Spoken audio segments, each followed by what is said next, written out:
Hi everyone, I'm Jackie from Project Piaba, and this is our Executive Director, Scott Dowd. We figured that since we're both in the same place at the same time, we'd do a quick update of some of the interesting things that Project Piaba has been up to recently. And so first off, we're at Aquashella right now. We actually just finished the show. It was a great, successful show. We connected with a lot of people. We talked with a lot of people. We gave a talk, we gave a live stream, and all of those things are going to be available on our social media. So feel free to check those out when you get a second. But first, we wanted to talk a little bit about the project and how basically it's an initiative that that helps foster. We don't buy the fish, we don't sell the fish, but we help foster the wild aquarium fishery of the Rio Negro. And this is very important because the fish that come from this area are very sustainably produced. They're part of a boom and bust population cycle that's related to the flood levels of the river, and that makes the fishery very resilient to fishing pressure. But it also drives conservation because it provides a sustainable and predictable source of income for rural people who live in the Amazon. And generally, a lot of the alternative ways of making a living in the Amazon can be very destructive to the environment. But in this case, the people are making their living in an environmentally benign way, but also they're stewards of protection for the environment because they can't allow anything bad to happen in their neck of the woods because it affects their ability to support their families.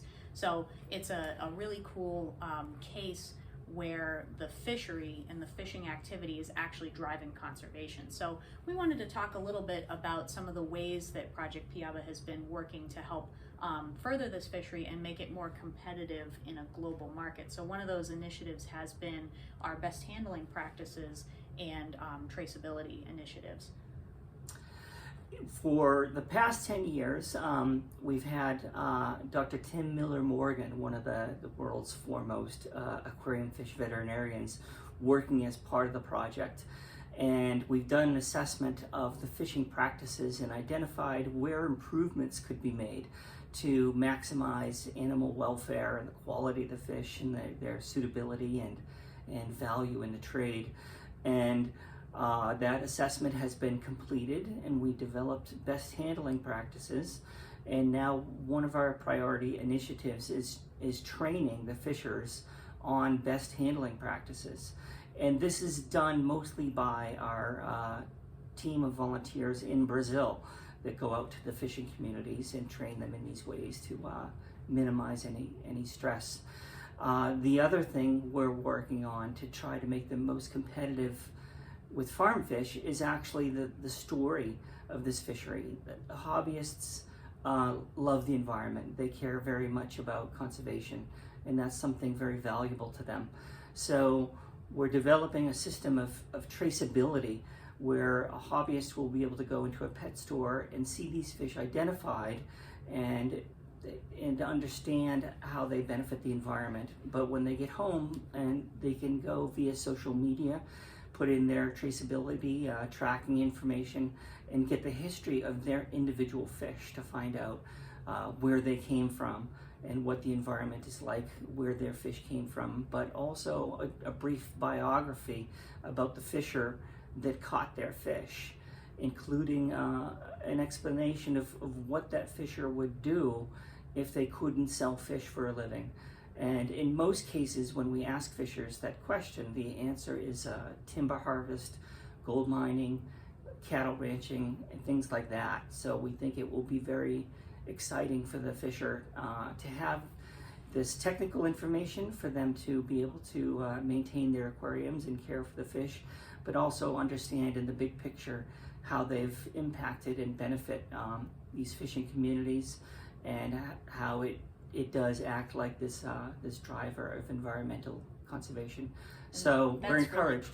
Really cool. We think it will inspire the next generation of hobbyists, and the people that we work with in the trade are very enthusiastic about conservation as well. So we have support from basically everybody in the industry. Yeah, it's a new and better way to connect to the environment where your fish came from, because we care about that.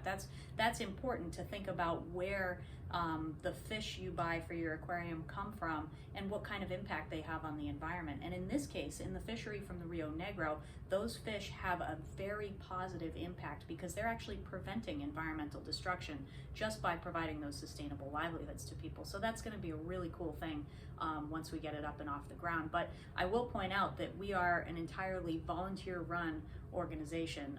None of us get paid for this, and we are completely reliant on the generosity of various companies that are helping us out.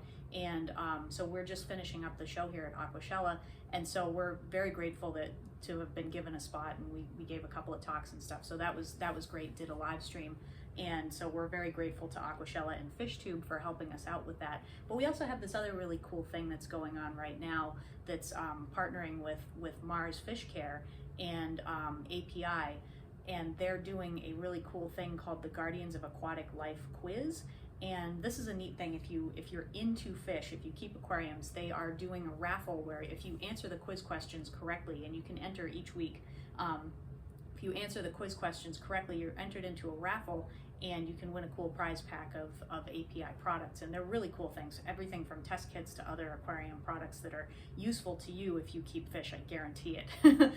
So it's a really neat thing. And the best part is that they're donating to Project Piaba in relation to people participating in the quiz. So that's a really cool thing. So we're very excited about that. And we've had a lot of partnerships with a lot of people, and we appreciate everyone who's been willing to step in and help, because we think it's a project that we really believe in, and we've done a lot of science.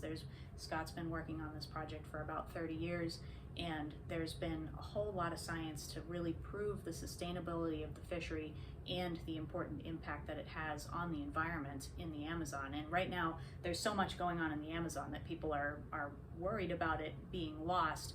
But this is a place where your decisions as a fish keeper really have an impact on the environment. So please keep at it. And we like to say, buy a fish, save a tree, because your fish purchases are helping preserve the environment in that area and preserve the rainforest. So be thoughtful about which fish you buy and care about where they come from.